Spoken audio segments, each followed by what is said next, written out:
할렐루야.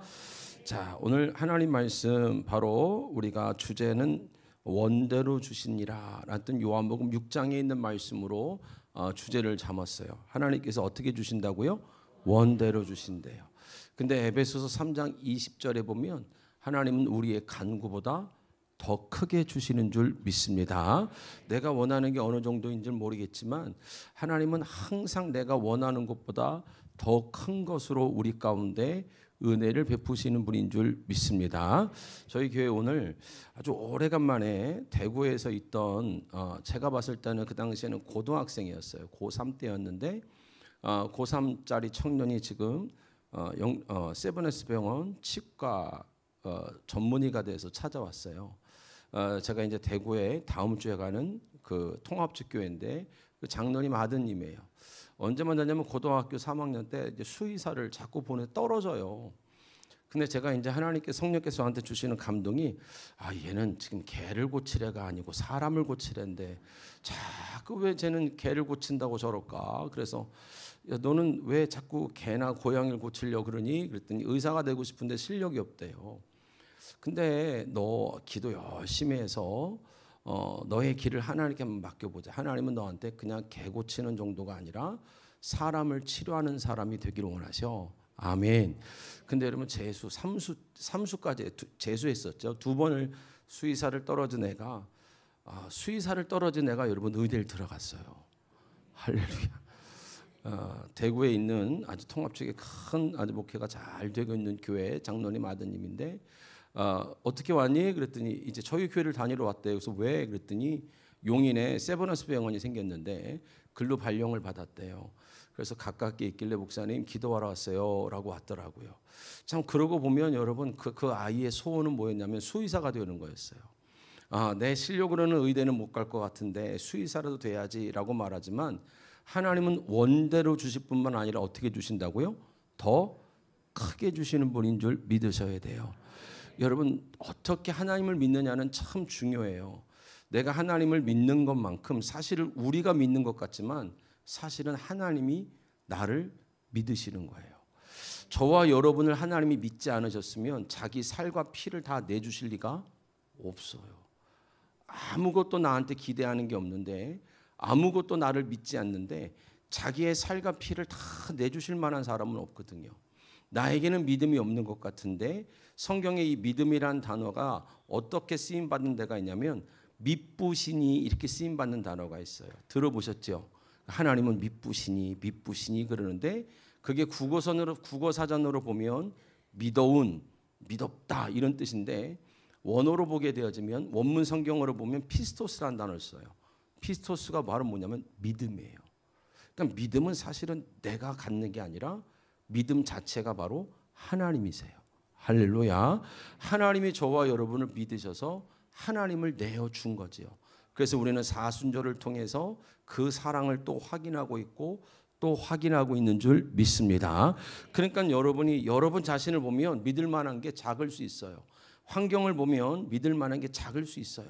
그런데 여러분 내 안에 계신 그 하나님을 믿어버리면 나를 믿으셔서 자기의 살과 피를 다 내어주신 그 하나님을 여러분 그분이 믿음이 되는 줄 믿기를 주님 이름으로 축원드리겠어요. 그분이 내 안에서 나에게 어떤 말을 하고 계시고 나에게 무엇을 믿기 원하는지를 여러분 한번 잘 들어보면 우리가 생각지 못했던 하나님께서 때로는 그 길이 아니라서 막고 있었던 때로는 여러분 하나님께서는 질병으로 막기도 하고 때로는 재정적인 어려움으로 막기도 하고 때로는 여러분 여러 가지 관계 속에서 틀어졌던 문제마저도 하나님께서 여러분 우리에게 사실은 더 좋은 길로 복된 길로 인도하실 줄 믿기를 주님의 이름으로 축원드리겠습니다. 그러니까 여러분 제가 처음 왔을 때 간증했지만 저는 원래 노숙자였어요.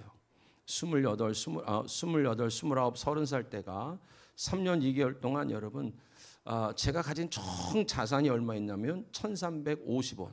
그러니까 1,500원 넘는 돈이었죠. 하나님께서 제가 가고자 하는 길을 열어주시지는 않았어요.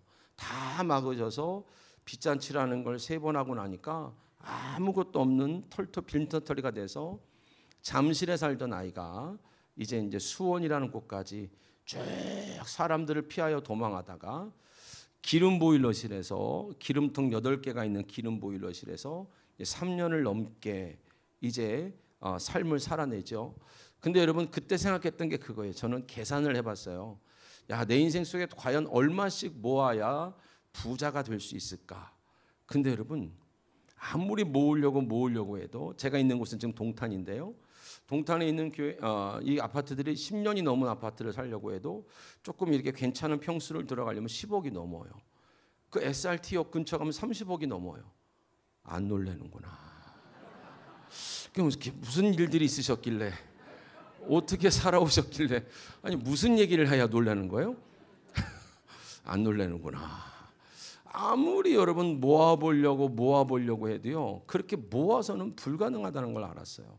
그때 생각했던 게 뭐냐면 하나님께로 가자 했어요. 왜였냐면 평생 교회는 다녔어요. 어려서부터 평생 교회는 다녔는데 분명히 하나님이 계신 건 알겠는데 하나님이 내 편은 아닌 거예요. 끄떡끄떡도 안 하고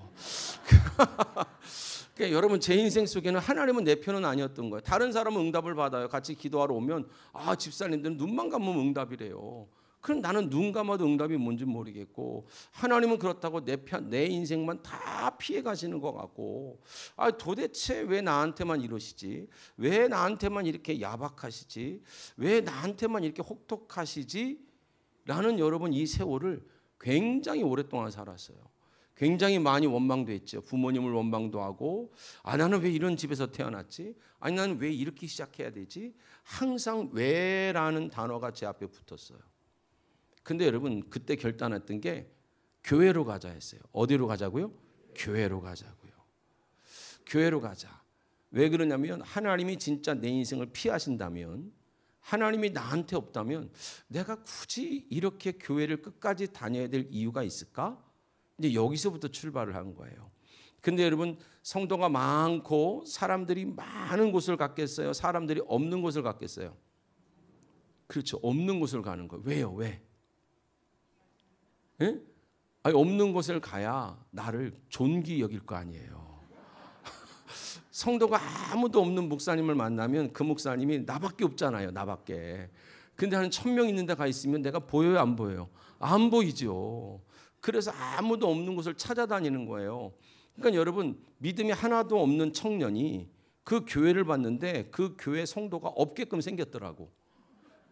아니 그 목사님은 믿음이 있어서 개척을 하셨는데 내 눈에는 하나도 없다는 게 바깥에서 봐도 알겠더라고요. 그래서 내려갔어요. 지하로 쭉 내려갔더니 진짜 한 사람도 없는 거예요. 그러니까 그 목사님의 믿음이 큰 거죠. 나는 바깥에서 봐도 없겠더만. 그래가지고 여러분 저희 어머니 아버지 저 셋이 1, 2, 3호 성도가 됐어요. 근데 저희 어머니 아버지는 아버지는 계속 당뇨 합병증 이런 걸로 힘드셨고 술을 드셨고 저희 어머니는 이제 고생을 많이 하셔서 허리가 아프셔서 나중에 막 기어다니고 막 그러셨단 말이에요. 그러니까 목사님이 목회에 소망을 걸 수 있는 성도가 28자리 하나 있는 거예요. 할렐루야. 그러니까 여러분 수요 예배가 7시에 드린 적이 없어요. 제가 퇴근해서 오는 시간이 수요 예배예요. 그러니까 나 올 때까지 기다리시는 거예요. 그래서 상 하나 펴놓고 1대1로 말씀을 배우는 거예요. 너무나 귀했던 시간이죠. 근데 왜 딱 3년 2개월이라고 말씀드리냐면 하나님이 그때 저한테 원하셨던 게 바로 뭐냐면 야 내가 너를 믿어서 내 살과 피를 다 줬지 않니? 너도 나한테 다 줘. 이 말씀이 저한테 확 와닿던 거예요. 야 믿는다면 다 나눠야 되는 거 아닌가? 아멘 안 할 줄 알았습니다. 나도 하나님을 믿어야 되는 거잖아요. 근데 내가 하나님을 믿는다 그래놓고 나의 삶을 다 못 드리는 게 제가 뭔가가 안 맞다고 생각을 했어요. 그래서 하나님 앞에 한번 다 드려보자. 뭐 돈을 드렸다는 얘기가 아니라 저의 시간, 나의 삶, 그 3년을 넘도록 왜 3년이라고 혼자 딱 마음을 3년 6개월이라고 처음에 딱 마음을 먹었냐면 예수님의 공생애가 3년 6개월이라고 배웠거든요. 그래서 그때도 없으면 내 인생에도 없다라고 생각해서 아무튼 3년을 좀 넘게 미친 듯이 여러분 진짜로 따라다녔어요. 주말 되면 서울 우유 박스에다가 빵 넣고 아이스크림 넣고 공원 다니면서 목사님 전도할 때 세상에서 제가 제일 창피한 게 전도였거든요. 근데 그 쫓아다니면서 복음을 전하고 그래야 복 받는다니까요. 그래야 복 받는다니까. 여러분 복 받는 그거 하나 때문에 계속 따라다니면서 어느 날 저에게 그 하나님의 찾아오심이라는 게 있었어요. 그 어떤 말씀 속에서 하나님께서 이제는 그만 왜라고 질문을 하라는 거예요. 제 질문이 후져서 인생이 후지다는 거예요. 아, 그걸 깨달았어요. 왜 나는 가난하지? 왜 우리 집만 아파? 아니 우리는 이렇게 열심히 교회에 헌신하고 봉사했는데 왜 내 삶만 이래? 이게 왜 질문이 후지다고 말씀드렸냐면 여러분 저에게는요 어차피 이해할 수 없는 하나님의 모든 역사 속에서 내가 예수를 믿는 이유가 단순히 요 상황에서 벗어나는 거라면 사실은 교회를 안 다니는 게 더 빠르다고 생각했어요. 그게 무슨 말이냐면 가뜩이나 돈이 없는데 교회 가면 헌금해야죠. 시간도 잡혀 있어야 되죠. 근데 여러분 요 상황을 벗어날 것 같으면 헌금도 안 해도 되고 내가 그 시간에 알바를 하는 게 더 맞고 내가 뭔가를 해서 내 힘으로 벗어날 수 있어야 된다고 믿었는데 제 꿈은 그렇지 않았어요. 그냥 단순히 요 상황에서 벗어나는 게 아니라 내가 근본적인 어떠한 부분에서 내가 좀 나와야 되지 않겠는가? 이 반복되는 가난이라는 이 지긋지긋한 곳에서 내 힘으로 할 수 없으니 누군가가 나를 건져주지 않으면은 나는 불가능하겠다라는 계산이 딱 나와버렸어요. 왜냐하면 아무리 돈을 모아도 여러분 지금 청년들도 그런 생각을 하겠지만 아무리 돈을 모아도 아파트 한 채를 번듯한 걸 얻을 수 없다고 결론을 냈어요. 그러면 거꾸로 하나님이 도와주시면 어떻게 돼요? 하나님이면 가능하다고 믿었던 거예요. 아, 내 편에서 안 되니까 하나님이 진짜 살아계시다면 하나님 편에서 되게 해야 되는 게 믿음 아닌가? 그래서 한 번쯤은 내 인생 속에 젊은 날 속에 3년, 4년 그거 그렇게 긴 세월 아니니 한 번쯤 내가 하나님을 향하여 내 인생을 다 던져봤을 때 그때도 안 계시면 깨끗이 털어버리고 교회 나가자. 이게 저의 처음 시작이었던 거예요. 근데 여러분 주님이 그때 찾아오셔서 질문을 왜라고 하지 말고 어떻게라고 얘기를 하시는 거예요. 내가 가난한데 어떻게 주님과 동행할 수 있지? 내가 병들었는데 어떻게 동행할 수 있을까? 나는 도와주는 사람이 없는데 어떻게 주님과 동행할 수 있을까? 이제 여러분 답이 바뀌기 시작했던 거예요. 왜라고 질문했을 때는 왜 나는 가난해? 그럼 원망밖에 안 나왔어요. 왜 나는 도와주는 사람이 없어? 그러면 짜증밖에 안 났어요. 그런데 이제는 요 상황을 모면하는 것이 아니라 하나님이 깊은 물속에 있는 나를 쭉 끄집어 올리시면 나는 완전히 다른 삶을 살 수 있겠다고 믿어졌어요. 아멘. 여러분 뭐가 바뀌어야 된다고요? 질문이 바뀌어야 돼요. 왜 나는 이런 사람을 만나지? 왜 나는 우리 교회에서 이러지? 왜 내 가정은 이렇지가 아니라 신앙생활의 목적은 내가 당해 있는 잠깐의 어려움에서 나오는 정도가 아니라 여러분 하나님은 근본적으로 저와 여러분의 인생의 모든 문제를 해결하신 분인 줄 믿습니다. 근본적인 걸 해결받아야 내 인생이 부유함이라는 걸 누리겠다고 생각을 했어요. 그때부터 질문을 바꾸는 거예요. 어떻게 해야? 내가 병들었는데 어떻게 내가 주님을 섬길 수 있지? 내가 가난한데 그러면 가난한 가운데 어떻게 주님을 섬길 수 있지? 그러니까 여러분 기도응답이 쉬워요? 안 쉬워요? 쉽지요. 왜 기도응답을 못 받냐면 질문이 틀렸어요. 왜라는 질문 속에서는요 명확하게 음성을 듣기가 쉽진 않아요. 그런데 어떻게 해야 내가 하나님을 더 섬길 수 있지? 어떻게 해야 내가 주님을 더 즐거워할 수 있지라는 어떻게라는 단어로 바꾸는 순간요 너무나 명료하고 쉽게요 하나님의 음성을 하나님의 뜻을 발견할 수 있었고 3년 2개월이라고 딱 규정 지었던 일이 바로 뭐냐면 어떻게 내가 주님과 동행할 수 있을지를 고민할 때부터 하나님은 제 인생 속에 제가 할 수 없었던 일들을 하기 시작하시는 거예요. 할렐루야. 그 당시 여러분 벌써 한 30년 전의 일인데요. 30살 같이 보이죠?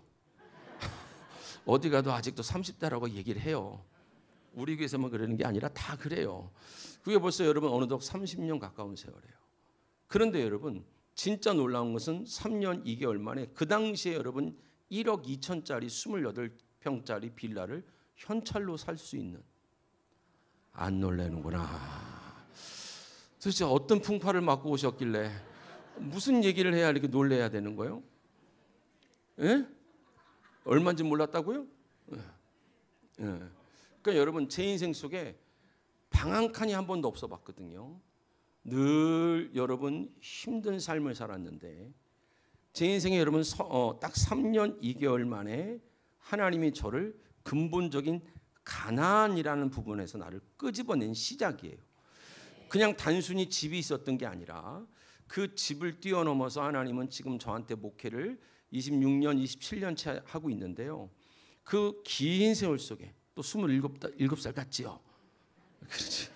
그 긴 세월을 목회를 해가면서 여러분 올해도 지난주에 우리 교회 카톡방에도 올렸지만 여러분 개인적으로 교회가 세운 게 아니라 개인적으로 하나님께서 주신 은혜와 또 공급하시는 분들 또 함께하는 믿음의 공동체들이 있어서 여러분 세운 교회가 벌써 8번째 성전이 되는 거예요. 할렐루야.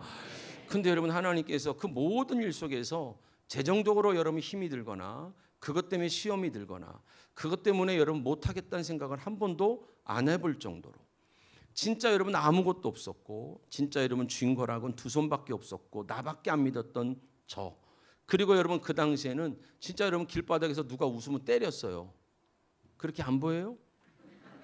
때렸단 말이에요. 왜 때렸냐면 때리는 이유가 하나 있어요. 싸움을 잘해서가 아니라 맞은 적도 많아요. 저는 맞거나 뭐 이런 게 무서운 건 없어요. 지금도 때리는 게 더 중요해.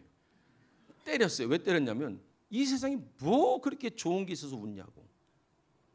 나는 늘 불만이었거든요. 나는 왜 이런 집에서 태어났고 왜 나는 키가 요만하고 나는 왜 우리 엄마는 이렇고 왜 우리 아버지는 이렇고 왜 우리 집은 방을 2칸을 한 번도 써보지 못했을까. 여러분 늘 왜라는 단어에서 벗어났을 때 하나님이 저의 인생을 통하여서 수많은 예배자들 할렐루야. 그러니까 여러분 요번에 2호 3호 성전을 세웠는데 거기에서만 모이는 성도들이 한 2,000여 명 되는 여러분 하나님께서 여러분 정말로 하나님의 일들을 마음껏 할 수 있도록 하나님이 저의 삶을 중심에 오셔서 역사하시더라는 거예요. 여러분 혹 지금 왜라는 질문 때문에 힘들고 왜라는 질문 때문에 부모님과의 사이가 좋지 않고 그게 다 상처투성이고 왜라는 질문 속에서 여러분 교우와의 관계가 힘들다면 여러분 이번 성회를 통하여 질문이 바뀌어지기를 축복합니다. 그 질문이 바뀌어지는 것만으로도 응답이 달라요. 성경에 여러분 구하라, 찾으라, 두드리라. 이 구하라라는 뜻이 아이테오 그래요. 아이테오 원어로. 아이테오라는 뜻이 뭐냐면 줄 걸 구해 이 뜻이에요. 네 필요를 구하는 게 아니라 내가 줄 게 있어. 그래서 여러분 저 어렸을 때 금성사라고 있죠. 금성사. TV 사면은 옛날에는 얼마나 참 이게 신기한 일인지 지로용지를 들고 다니잖아요. 들고 다니다가 돈을 받으면 도장 찍어주고 아시잖아요, 그렇죠? 근데 여러분 돈 안 내면 어떻게 되면 지로 든 아저씨가 막 집문 대문을 막 발로 차는 거예요. 돈 내놓으라고. 그게 구하라예요. 받을 것이 있는 자가 받을 게 분명한 자가 하나님께 구하는 게 기도예요. 근데 뭘 받아야 될 줄 모르겠는 거예요. 하나님이 뭘 주시겠다고 하는 줄 모르겠는 거예요. 그러니까 여러분 기도를 해도 못 받는 거죠. 하나님은 내가 줄 걸 너한테 구하게 할 거야. 그리고 제테오 그런단 말이에요. 찾으라. 이 말은 뭐냐면 우리 어렸을 때 보물찾기 하잖아요. 보물찾기 하듯이 하나님께서 뭔가를 우리에게 하나님의 뜻이 무엇인가를 여러분이 찾기 시작할 때 아버지의 뜻을 알게 하실 줄 믿습니다. 그리고 두드리라는 거예요. 이게 뭐 노크가 아니라 여러분 아쿠오라는 단어를 쓰는데 이 아쿠오라는 뜻이 바로 뭐냐면 이미 십자가에서 이루신 이런 뜻이 있어요. 누군가가 매맞은 이런 뜻이 있단 말이에요. 주님이 여러분 우리 가운데 성경에서 수없이 약속했던 말씀들 그 말씀들과 하나님께서 여러분에게 그 질문이 바뀌었을 때 주시기로 했던 그 약속들을 붙들고 기도할 때 여러분 기도는 훨씬 힘이 있는 줄 믿기를 주님의 이름으로 축원드리겠어요. 오병이의 기적이라는 거 여러분 도시락 단순히 5,000개 만든 얘기가 아니에요. 왜냐하면 이 도시락 5,000개 만든 얘기라면 여러분 여전도가 아니면 날마다 여러분 이 교회도 점심 식사 하죠. 뭐하러 해요? 누가 준비를 할 거 아니에요, 그죠? 기도하면 될 걸 왜? 도시락 5,000개 생길 건데. 그러니까 단순히 주님께서 도시락 5,000개를 주겠다 이 정도가 아니죠. 5천 개를 만들었지만 장정만 몇 명이 모였다 그랬어요? 5천 명이요. 그럼 결국 한 사람 앞이 몇 개예요? 하나예요.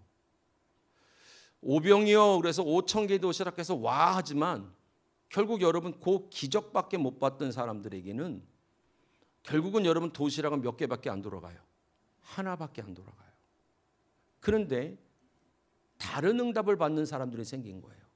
왜냐하면 주님이 그들이 다 떠나간 다음에 12를 모으라 이렇게 말씀했어요.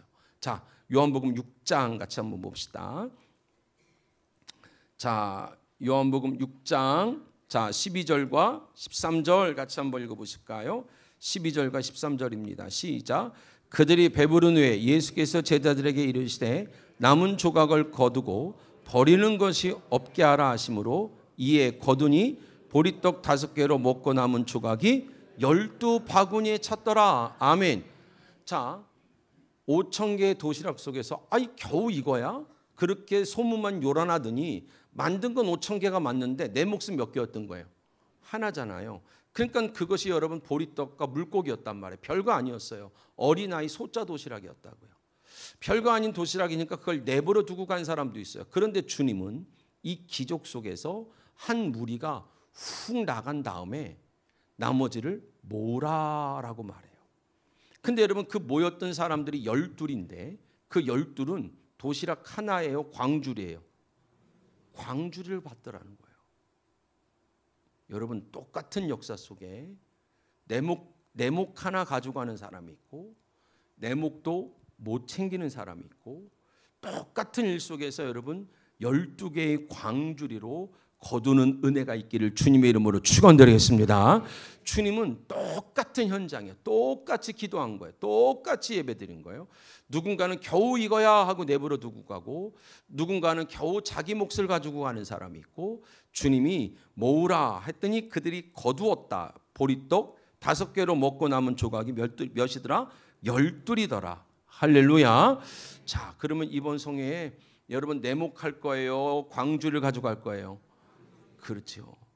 하나님은 똑같은 일들 속에서 다른 응답을 주시더라는 거예요. 자, 그러면 저는 이 말씀을 어디에다 좀 맞춰놓고 하고 싶으냐면 1절이에요. 1절. 자, 같이 한번 봅시다. 자, 요한복음 6장 1절 한번 소리내서 읽어보실까요? 자, 시작.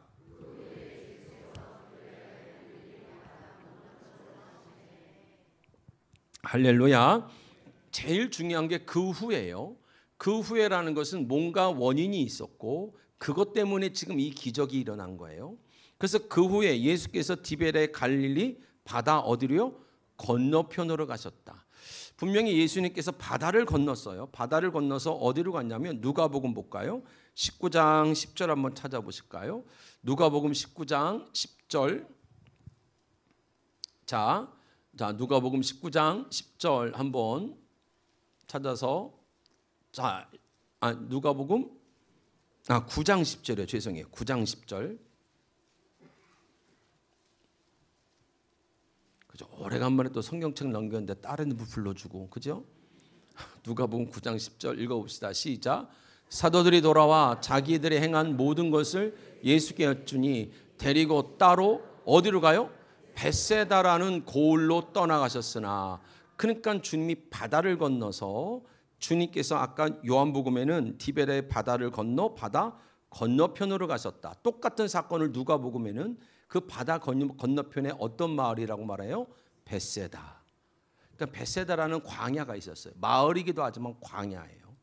그러니까 이스라엘 백성들이 바다를 건너 광야에 들어간 얘기를 하시는 거예요. 그리고 좀 아까 봤던 요한복음 6장 3절에는 예수께서 산에 오르세요. 자, 여러분 이렇게만 딱 지형을 얘기하니까 어디서 봤던 들었던 그림이 나오죠. 이스라엘 백성들이 출애굽을 하여 어디를 건너가요? 바다를 건넜어요.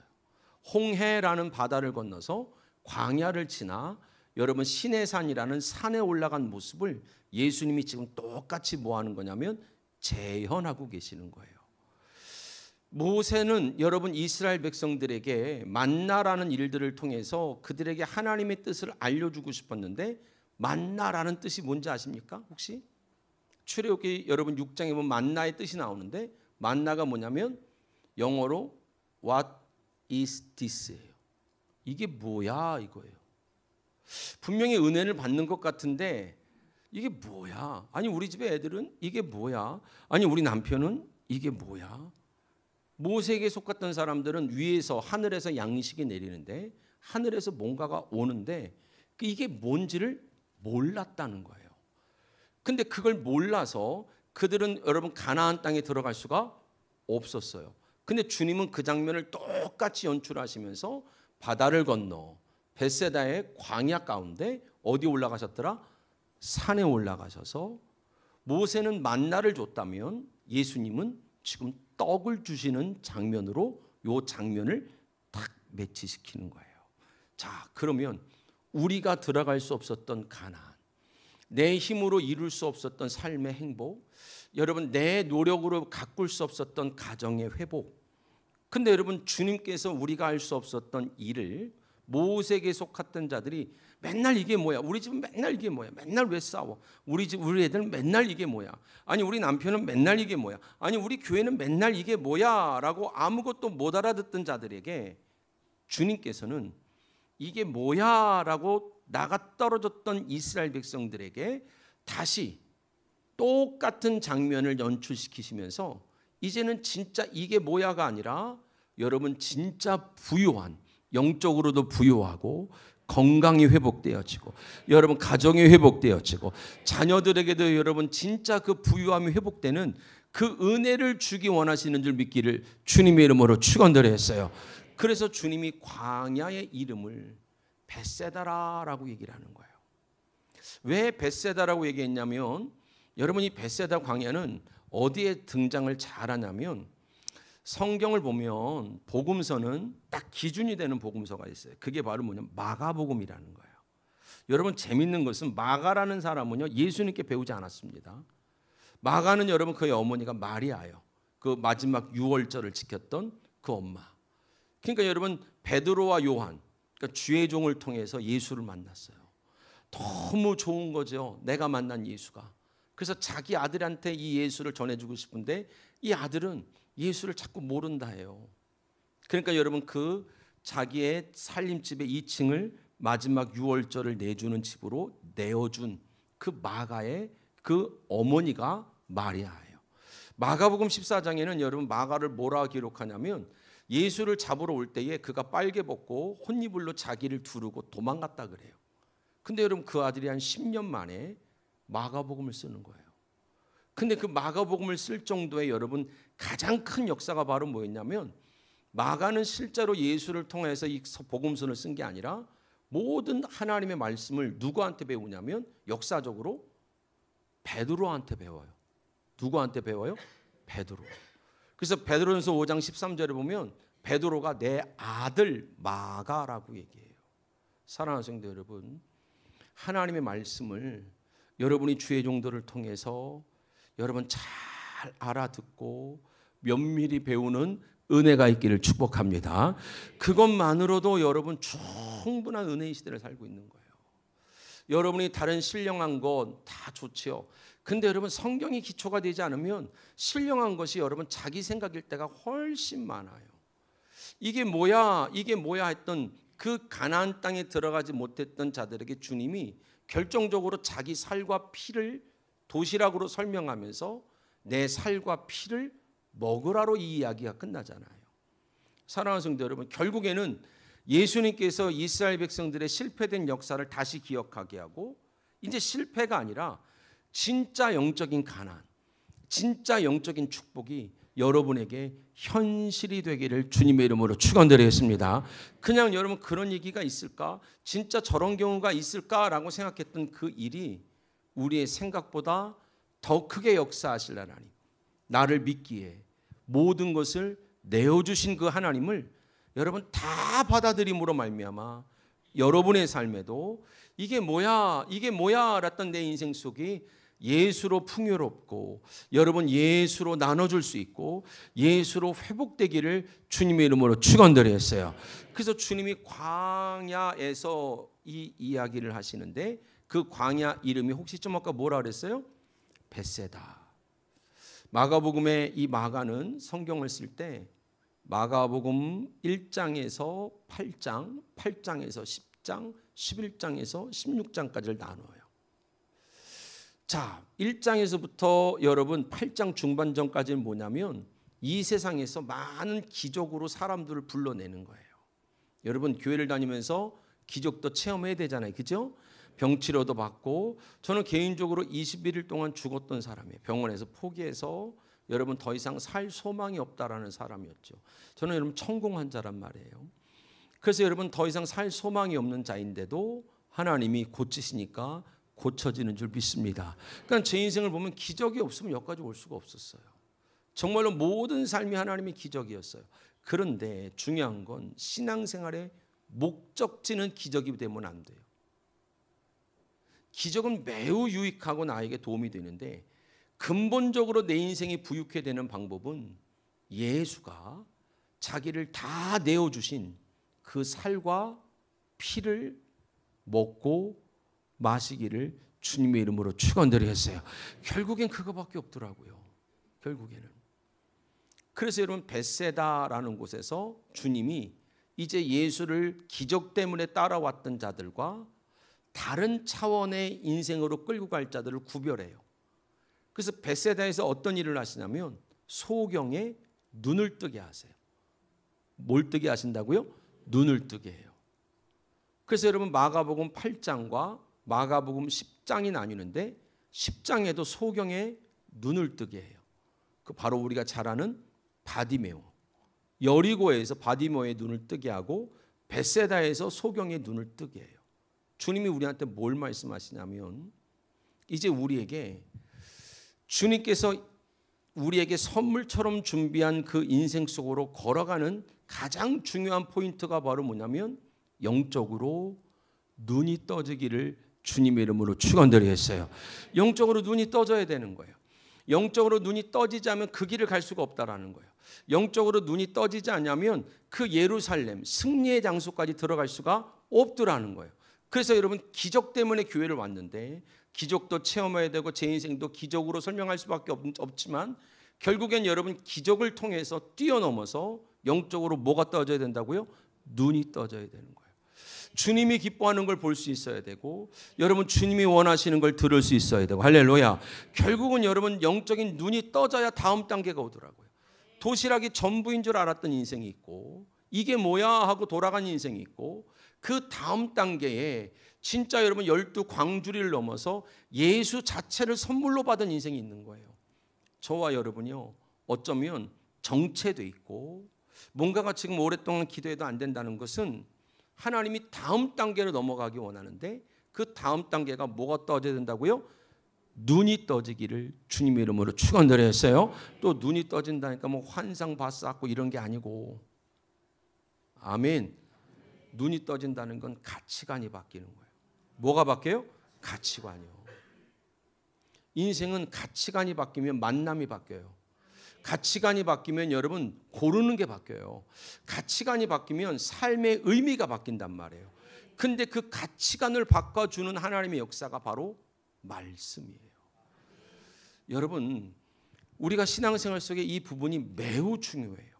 그래서 주님은 그것을 바꾸겠다라고 얘기하지만 안 바꾼 사람들이 있죠. 안 바뀌었단 말이에요, 제자들이. 그래서 여러분 요한복음 6장 보면잖아요.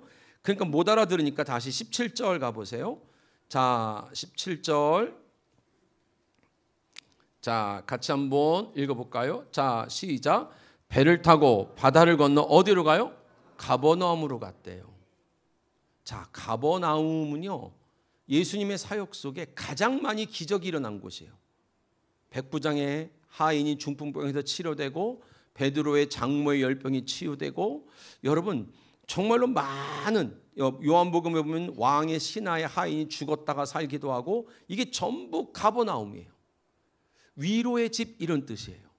그러니까 여러분 위로의 집 그러면 교회잖아요. 그죠? 위로를 받는 곳, 속죄소 이런 뜻이에요. 죄사함을 받는 곳 이런 곳이에요. 거기서 수많은 기적이 벌어졌는데 그 다음 단계를 못 넘어가니까 주님이 자 마태복음 11장 한번 띄워줘 보실래요? 21절부터 24절. 자 어쩌면 여러분 부흥회는요, 요 다음을 누군가를 열어주기 위해서 하는 거예요. 수많은 비용과 수많은 사람들의 시간과 수많은 기도를 준비해서 사실은 그 다음 단계의 영적인 눈만 떠지면, 할렐루야, 하나님을 향한 눈만 떠지면 여러분 우리의 생각도 못했던, 상상도 못했던 하나님의 임재가 있기를 축복합니다. 자, 21절부터 24절까지 읽어봅시다. 시작. 화 있을진저 고라시나 화 있을진저 벳세다야, 너희에게 행한 모든 권능을 두로와 시돈에서 행하였더라면 그들이 벌써 베옷을 입고 제에 앉아 회개하였으리라. 내가 너희에게 이르노니 심판날에 두로와 시돈이 너희보다 견디기 쉬우니라. 가버나움아, 내가 하늘에까지 높아지겠느냐? 음부까지 낮아지리라. 내게 행한 모든 권능을 소돔에서 행하였더라면 그 성이 오늘까지 있었으리라. 내가 너희에게 이르노니 심판날에 소돔 땅이 너희보다 견디기 쉬우니라. 그렇게 기적을 많이 체험했는데 하나님한테는 가장 가슴 아픈 땅이었어요. 여러분 지옥 아시지요? 지옥. 그 무슨 지자 써요? 하늘천 그지요. 옥은요, 감옥 옥자예요. 실질적인 여러분 성경적인 지옥은 사실은 어딜 가고 안 가고는 나중 문제고, 하나님이 말하는 지옥은 바로 뭐냐면 땅에 갇혀버리는 거예요. 좀 아까 인생이 바뀌려면 뭐가 바뀌어야 된다 그랬죠? 가치관. 근데 교회를 다니는데도 가치관이 어디에 갇혀버려요? 땅이에요. 우리가 여러분 기적을 통해서 하나님을 만나요. 부르심을 받아요. 그래서 여러분 진짜 우리가 생각할 수 없는 선물과 같은 인생을 살게 할 때는 뭐가 떠져야 된다고요? 눈이요. 근데 성경에서 말하는 가버나움은 수많은 기적이 일어난 곳이지만 지옥과 같은 곳이었어요. 왜냐하면 뭐가 안 바뀌었어요? 가치관이 안 바뀌는 거예요. 교회를 다니면서 예배를 드리면서 봉사하면서 가치관이 여전히 어디 있는 거냐면 땅에만 있는 거예요. 여러분 물론 알죠. 가난이 얼마나 서글픈 거라는 거. 가난 자체가 여러분 사실은 인간관계가 다 깨지고 사회에서 소외되어지고 대접을 받지 못하는, 제가 여러분 빚잔치를 3번이나 해보니까 알겠어요. 모든 친척들이 여러분 전화를 안 받아요. 모든 사람들이 나를 다 또 버리고 떠나요. 누군가가 여러분 도와줬으면 진짜 여러분 그런 삶은 안 살았겠지요. 한동안은 제가 땅에 갇혀 있었던 거예요. 왜 나만? 왜 우리 집만? 나는 왜 이 집에서 태어나서? 근데 여러분 예수님을 올바로 배우기 시작하니까 나도 모르는 사이에 이 가치관이 땅에 있겠어요? 하늘에 있겠어요? 점점점 하늘에 가는 거예요. 이 세상 사람이 나의 길을 이해할 수는 없고 나의 인생을 이해할 수는 없지만 나는 적어도 땅에 속한 것으로 여러분 실망하거나 좌절하거나 포기하지는 않게 되는 거예요. 내가 병들었다 할지라도 어떻게 주님과 동행할 수 있지? 내가 가난한데 어떻게 예수와 함께 할 수 있지? 아니 내 부모가 나를 도와줄 수 없는 환경인데 나는 그러면 어떻게 주님을 섬겨야 되지라는 다른 가치를 가지고 여러분 예수를 믿기 시작하는데, 놀라운 것은 내가 구하지 않고 생각하지 않았던, 여러분 내가 그걸 그렇게 애써서 구하지 않는데도 불구하고 하나님은 바로 하늘의 가치를 둔 자에게 그 하늘의 가치를 누군가한테 자유함으로 좀 누리게 하려고 여러분 그 제반 사항들을 치료도 하시고 물질도 부어주시고 좋은 사람을 만나게 하시고 하나님의 가정의 행복도 회복시키시면서 그 일들이 얼마나 소중한가를 여러분 지금 27년째 이 복음을 한 주도 빠짐없이 전하고 있는 거예요. 사랑하는 성도 여러분, 교회를 다니면서 어느 순간 마치 여러분 부부 사이가 굉장히 사이가 안 좋은 것처럼 애증의 관계가 될 때가 있어요. 교회라는 것이 너무 좋은데 가면 속상하고 너무나 좋은데 서운할 때도 많고, 어쩌면 지금 여러분이 영적인 눈을 뜰 때인 줄 믿습니다. 이 부분만 넘어가면 상상할 수 없는 하나님의 은혜들이 있을 텐데 내가 더 이상 땅의 가치 때문에 속상해하거나 땅의 가치 때문에 내 인생을 포기하지 않을 텐데 하늘의 가치를 가진 자가 되면 하나님은 내가 할 수 없는 인생, 내가 살아볼 수 없었던 인생으로 나를 부유케 하시고 자유케 하시고 회복시키실 줄 믿으셔야 돼요. 주님은 지금 그 얘기를 하고 싶은 거예요. 그래서 너희에게 많은 사람들이 문제를 제기했어요. 주님 5천 명이나 따라왔는데 먹을 것이 없어요. 그건 너희들이 먹을 것을 줘보라는 거예요. 그들이 많은 회중 속에서 그 먹을 것을 찾으러 다니잖아요. 신앙의 율법이라는 게 바로 그거예요. 할 수 없는 것을 해보겠다고 나서는 거예요. 여러분 어느 순간 하나님이 더 안 열어주는 거예요. 어느 순간 더 역사를 안 하는 거예요. 여기서는 해보겠다고 돌아다니면 안 되는 거예요. 아멘. 할 수 없음을 깨닫는 거예요. 할 수 없는 거예요. 주님이 눈을 열어줘야 되고 주님이 떡을 먹여줘야 되고 성령이 나를 끌어주지 않으면 안 된다라는 여러분 진짜 항복이 이루어지기를 주님의 이름으로 축원드리겠어요. 할 수 없는데 해보겠다고 나서는 거예요. 여러분 할 수 없는데 해보겠다고 저도 수없이 해봤다니까요. 근데 여러분 나는 할 수가 없는데 누가 하시는 거예요? 주님이 하시는 은혜가 있기를 주님의 이름으로 축원드리겠어요. 할 수가 없는 거예요. 줄 수 없는데 줄 수 있다고 믿어지는 거예요. 자, 근데 왜 그 후에라는 단어가 나오냐면 마가복음이라는 성경을 보면 이 오병의 기적을 마가복음 6장 45절 이전에 보면 어떤 사건이 나오냐면 세례 요한이 헤롯 안티바스라는 헤롯 왕한테 죽임을 당해요. 그가 죽임을 당했던 이유가 바로 뭐냐면 이 세례 요한이 와서 왕의 잘못됨을 계속 지적하잖아요. 너무너무 듣기 싫었던 이 왕이 자기 여러분 가족의 생일을 핑계 삼아서 딸의 소원을 들어주는 그러한 모습으로 세례 요한의 목을 소반에 베우는 장면 이후에 오병이어가 있는 거예요. 자, 주님은 왜 이야기를 하실까? 자, 주님은 왕인, 잘 들으셔야 돼요. 왕을 세례 요한이 자꾸 뭔가 잘못됐다고 하니까 이 왕이 세례 요한을 뭐 해버리죠? 죽였다는 거예요. 자, 좀 아까 제가 이 오병이를 시작하면서 이스라엘 백성들을 출애굽시켜서 바다를 건너 광야를 지나 산에 올라가는 얘기를 했죠. 자, 그럼 이스라엘 백성들이 출애굽하기 전에 하나님은 한 사람을 모델로 삼으신 이야기가 나와요. 그게 누구냐면 모세지요. 아멘. 누구부터 끄집어내요? 모세부터 끄집어내요. 성도 여러분, 가정에 한 사람이면 좋게요.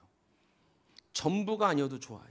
여러분 혼자 믿어도 오늘 우리 교회에서 일본으로 파송되는 여러분 청년이에요. 이제 막 대학 졸업한 여자아이예요. 근데 여러분 양가 온통 뒤집어 봐도 자기 혼자 믿어요. 근데 여러분 단기 선교가 아니라 일본으로 파송돼서 가는 날이었어요. 집안에 몇 사람이면 된다고요? 한 사람이요. 한 사람. 하나님이 누군가를 먼저 끄집어 내는 거예요.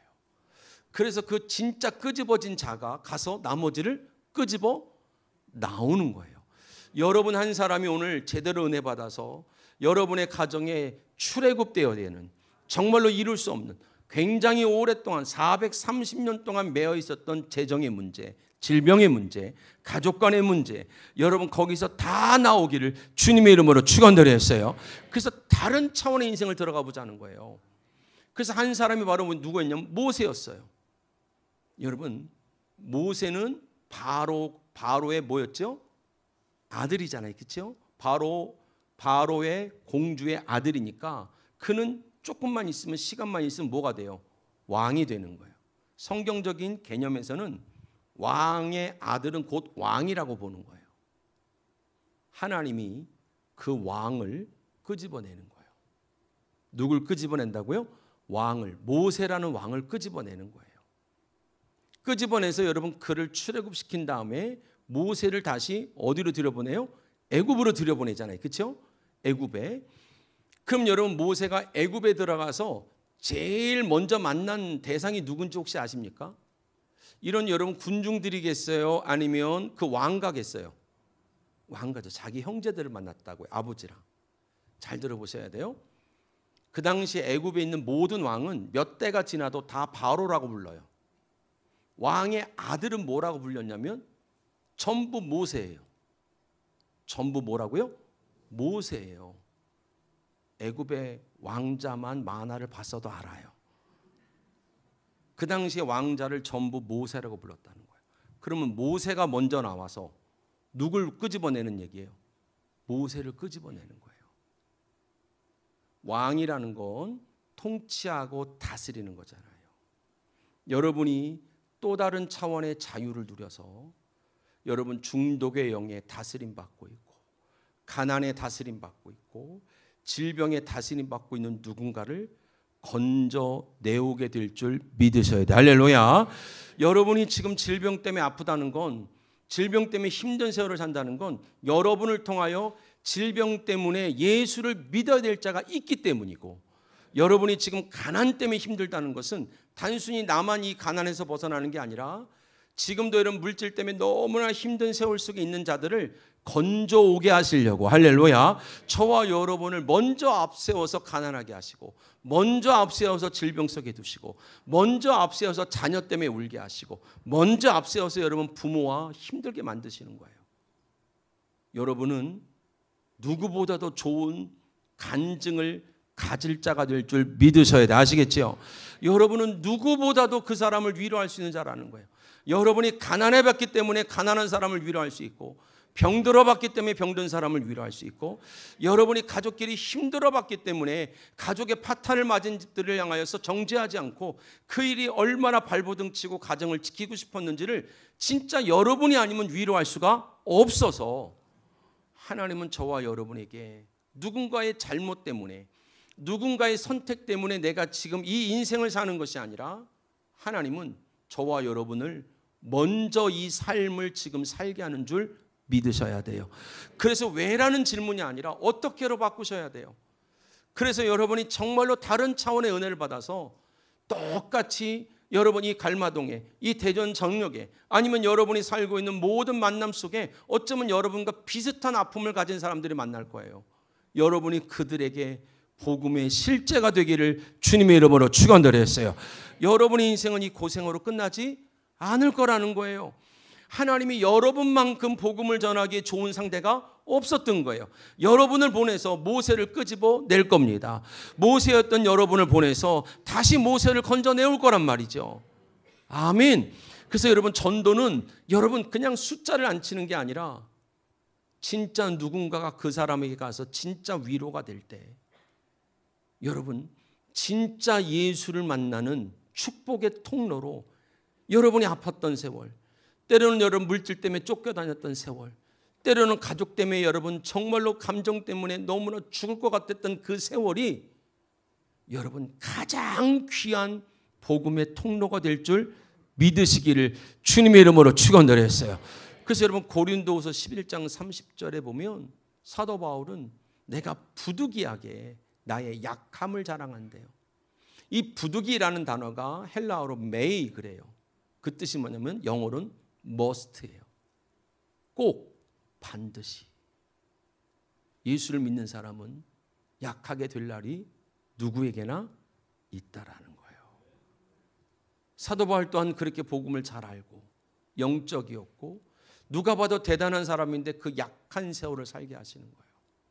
왜냐하면 사도 바울이 교리를 전하는 자가 아니라 생명을 줘야 됐기 때문에. 사랑하는 성도 여러분, 지금 약해지고 있는 건 누군가를 원망할 일이 아닌 거예요. 누군가를 탓할 일이 아닌 거예요.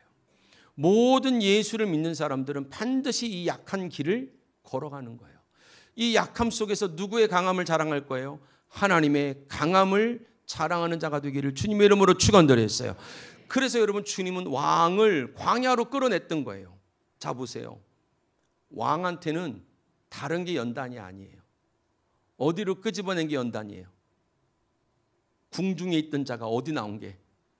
광야에 있는 것 자체가 연단인 거예요. 궁중에 살던 삶의 스타일이 버려지고 광야 스타일을 배우는 거예요. 사실 우리의 연단은 가난도 아니고 질병도 아니고 가족의 불화도 아니에요. 그건 하나님이 다 간증으로 바꾸실 거니까. 우리의 진짜 연단은 내 스타일의 삶의 스타일을 못 버리겠는 거예요. 왕을 광야로 끌어냈더니 그 자체가 힘들어 죽겠는 거예요. 주님은 이스라엘 백성들이 430년 동안 애굽에 있었는데도 신분으로는 종이에요. 매우 가난한 종인데 하나님 보시는 영적인 그들의 모습은 왕이었던 거예요. 누가 왕인 거예요? 내가 왕이었던 거예요. 내 인생 속에 기도는 해도 예배는 드려도 누구 뜻대로 살아요. 결국 모든 것은 내가 결정하고 살았던 거예요. 모든 선택은 다 내가 했던 거예요. 주님은 지금 여러분 세례 요한이 왕을 꼬집어내는 것처럼 여러분 우리에게 가장 힘든 일은 내 스타일을 자꾸 버리라는 거예요. 내 뜻을 자꾸 내려놓으라는 거예요. 그게 제일 힘든 거예요. 사랑하는 성도 여러분, 모세를 한번 보고 마칩시다. 히브리서 11장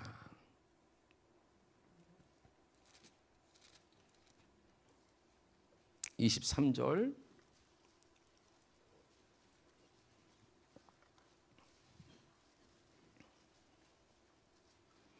자, 23절 같이 한번 읽어볼까요? 시작. 믿음으로 모세가 났을 때 그 부모가 아름다운 아임을 보고 석 달 동안 숨겨 왕의 명령을 무서워하지 아니하였으며. 모세의 믿음을 그의 어머니로부터 시작해요. 참 여러분, 어머니는 매우 귀중한 존재지요. 이 제자들이 뭔가 얻어왔을 때 얻어왔던 게 보리떡과 뭐밖에 없었냐? 물고기밖에 없었어요. 그렇죠? 보리떡은 에스겔서에 보면 인분에 구워 먹는 떡이에요. 한마디로 뭐냐면 화장실에서 있는 그 인분 있죠? 사람의 변으로 구워 먹는 떡, 이런 뜻이란 말이에요. 그러니까 여러분, 건강식이 아니에요. 물론 건강하면 그렇게 드셔도 상관이 없고, 성경에서는 매우 더러운 이런 의미로 쓰임받아요. 물고기는 여러분 원어로 다가 그래요. 다가. 그래서 어떤 시인이냐면 다곤신이라고 들어봤죠. 다곤신은 여러분 밑에가 인어처럼 물고기예요. 물고기. 그런데 여러분 창세기 1장에 보면 하나님이 정복하고 다스리라고 준 것 중에 하나가 뭐냐면 물고기예요. 여러분, 정복하고 다스려야 될 것에 오히려 그것들이 내 인생의 우상이 될 때가 많아요. 물질을 정복하고 다스려야 했더니 물질이 우상이 되고, 여러분 세상을 정복하고 다스려야 했더니 세상이 우상이 된 이야기를 하는 거예요. 그들이 여러분 주님 앞에 갖다 놓은 것은 물고기와 보리떡, 전부 다 부정한 거예요. 자, 그런데 물고기 중에서 어떤 것은 정한 거다라고 말해요. 성경은 외우는 게 아니라 사실은 원리를 배우는 거거든요. 자, 물고기 중에 어떤 물고기들은 알을 낳죠. 그죠? 그래서 알탕도 먹고 하잖아요. 그죠? 근데 어떤 물고기는 물고기 자체를 낳아요. 물고기 자체를 낳으면 정한 거예요. 알을 낳으면 부정한 거예요. 자, 우리 엄마들 많이 계시니까 여러분 아이들을 알로 낳지는 않았죠. 또 여기서 알로 낳고 막 품어요? 안 그러죠, 대전은? 그렇죠? 어디서 뭐 졸다가 그랬는지 어디서 아멘 그러더라고요. 그래서 여기는 또 누가 환상하나 보다, 난 그런 생각도 해보는데 가끔. 알로 낳은 분은 안 계시죠? 네, 그렇죠. 알로 낳으면 부정한 거예요, 성경적으로. 근데 여러분, 우리가 아이를 그대로 낳잖아요, 그죠? 그럼 아이를, 물고기가 물고기를 낳는다, 사람이 사람을 낳을 때는요, 이 아이는 엄마와 붙어 있어요, 그죠? 뭘로 이어져 있죠? 탯줄. 자, 하나님이 정하다고 말하는 것은 엄마한테서 자식이 붙어 있으면 축복인 거예요. 여러분의 사업장이 하나님의 말씀과 이어져 있으면 축복인 거예요. 여러분의 자녀의 진로가 하나님의 말씀으로 공급을 받고 있으면 어디를 가도 괜찮은 거예요.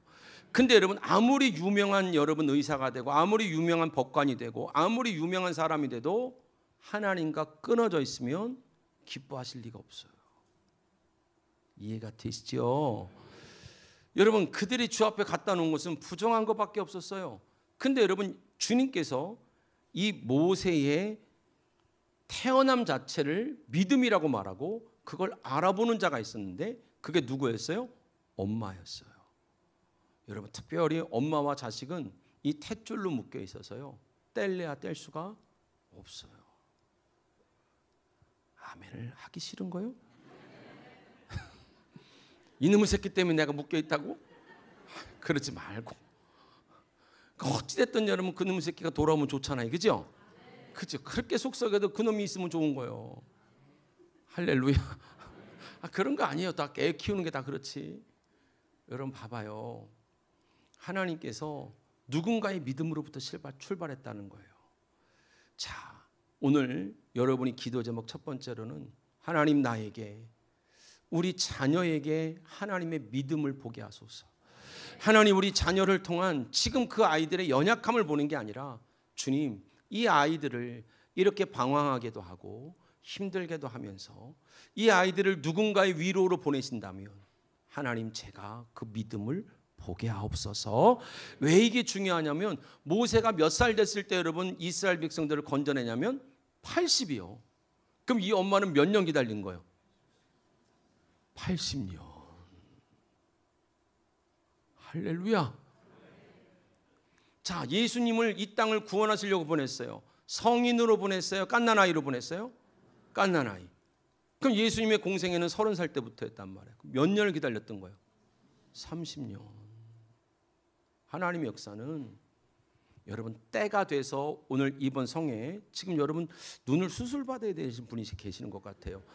치료되는 은혜가 있기 바랍니다. 여러분, 그냥 하는 말이에요. 누구요? 아무튼 여러분, 하나님께서 딱 앉아있는데 편두통이 있으신 분도 깨끗하게 치료되기를 축복하고요. 여러분, 무릎이 관절염이 계신 건 아닌데 오늘따라 유독 무릎이 아프신 분 깨끗하게 치료되는 은혜가 있기를 축복합니다. 하나님이 때가 돼서 역사하시는 것들이 있어요. 우리가 보기에는 오늘 안수받아서 나는 것 같지만 그 목사 능력 아니야, 제 능력 아니란 말이에요. 때가 돼서 역사하시는 거야. 그래서 누군가는 믿음을 가지고 기다려야 되는데, 자, 출애굽기 1장에 보면 바로라는 사람이 이스라엘을 다 망가뜨리려고 해요. 근데 그 유명한 이스라엘 60만의 이름은 한 사람도 안 나와. 누가 나오냐면 가장 천한 직업을 가진 산파 둘의 이름만 나와요. 산파 둘이 여호와를 경외함으로 왕의 명령을 어겼대요. 바로라는 이 세상을 대표하는 게 우리 아이들을 싹 죽이려고 해도요, 하나님을 경외하는 그 세상 사람들이 주목하지 않았던, 누구만 그 이름을 기억하고 주목하는 거냐면 하나님만 보고 기억했던 거예요. 그 이름 없는 여인 둘을 통하여서 바로의 공격이 무력화되는 줄 믿기를 주님의 이름으로 축원드렸어요. 여러분, 우리의 기도가 아무것도 아닌 게 아니에요. 여러분, 아무리 여러분 어둠의 권세가 우리 자녀들의 인생을 망가뜨리려고 몸부림을 친다 할지라도 하나님을 경외하는 한 여인을 통하여서 바로를 이김을 보여주고 계시는 거예요. 아멘. 근데 그가 하나님을 뭐하는 여자였더라? 경외하는 여자였대요. 경외라는 게 성경에 여러분 복을 쫙 쳐보면, 저는 복 받으려고 예수 믿은 사람이거든요. 이거 복이라는 단어를 쫙 쳐보면 여러분 제일 많이 걸리는 단어가 경외함이에요. 하나님을 경외하는 자가 뭘 받아요?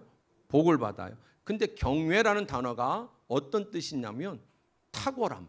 뭐라고요? 탁월함. 무서워서 하나님 경외하는 게 아니라, 자 보세요. 제가 그랜드 캐년을 딱 갔다 왔어요. 갔다 와서 대자연은 이런 거구나 라고 마음의 그 자연의 경이로움을 딱 깨달으면, 누군가가 목사님 여행 갈 때 자연의 경관 중에 제일 좋은 곳을 소개해 주세요. 그럼 저는 주저없이 어딜 얘기하겠어요? 그랜드 캐년을 얘기하겠죠. 그게 경외예요. 여러분이 순종을 통해서 하나님을 많이 경험하기를 축복합니다. 정말로 많이 경험하셔야 돼요. 하나님을 많이 경험해야 버틸 수 있어요.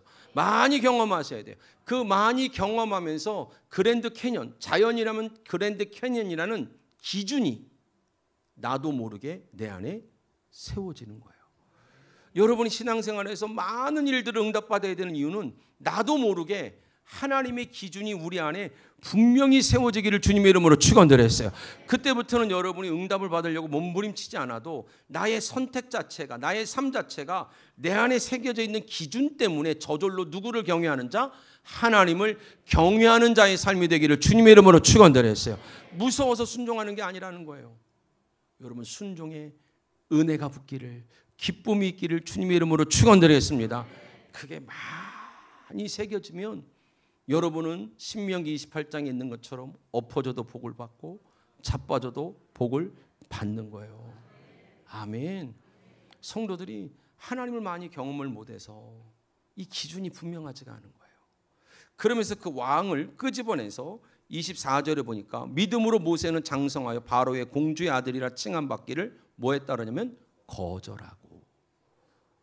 자, 어느 순간 이 믿음은 자녀한테 가서 그 자녀가 내가 누구로 살아야 될지를 결정하는 거예요. 사울이라는 왕에게는요 딸이 있었어요. 미갈. 그죠? 미갈은 다윗의 아내이기도 해요. 이 미갈은 자기 인생을 결정해야 돼요. 사울의 딸로 끝날 것이냐, 다윗의 아내로 끝날 것이냐. 여러분, 우리의 삶의 자녀들의 여러분 이제 내 인생을 결정할 때가 와야 돼요. 내가 사울의 딸로 인생을 끝날 거냐, 아니면 그리스도의 신부로 끝낼 거냐. 여러분, 누군가로부터 시작되어진 이 은혜는요 우리 자녀들에게 이 땅을 사랑하는 분명한 정체성을 주는 거예요. 내가 누구로 살아야 될 줄 모르니까 우울증이 와요. 내가 누구로 살아야 될 줄 모르니까 돈이 되는 직업만 택하는 거예요. 여러분, 내가 누구여야만 하는가? 이건 매우 중요한 거예요. 이제 왕으로 사는 것을 포기하는 거예요. 하나님의 아들로 살기로. 할렐루야. 여러분, 이 광야에서 하나님의 아들로 살기로 여러분 그 은혜가 입혀지기를 주님의 이름으로 축원드렸어요. 더 나아가서 왕을 끄집어내서 어떤 자로 만드냐면 25절에 보니까 도리어 하나님의 백성과 함께 고난받기를 잠시 죄악의 낙을 누리는 것보다 더 좋아하고 주의 일을 하는데 더 좋아해서 할 수 있기를 주님의 이름으로 축원드렸어요.